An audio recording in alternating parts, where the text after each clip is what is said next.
I am a preservationist. I am a preservationist. I am a preservationist.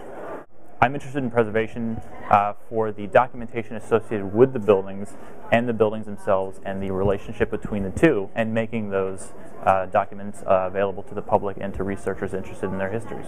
I'm a preservationist because I really like old things. I love architecture.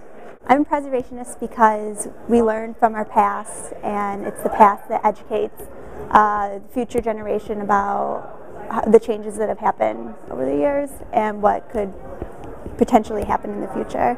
My preservation crush is... My what?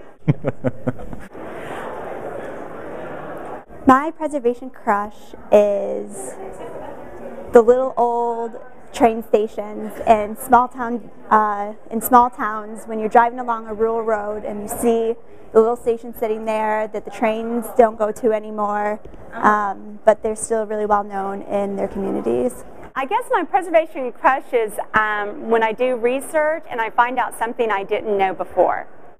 Tiki, which sounds kind of silly, but it was sort of the way adults in the 50s and 60s entertained themselves through safe savagery, as I call it.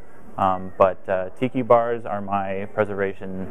Sometimes I don't like to talk about it, but I guess that's how a crush works.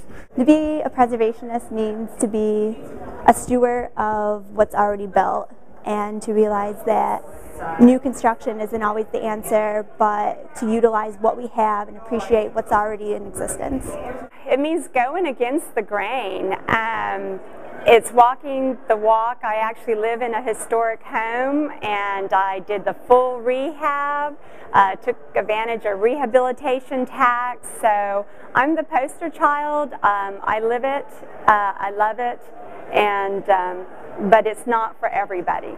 I think it means to be very dedicated to something that may be very disappointing, out of which an immense love grows, even though you may not always get to the end point or to the goal of saving a building. You have at least tried, and you've given a voice to something that itself has no voice. So.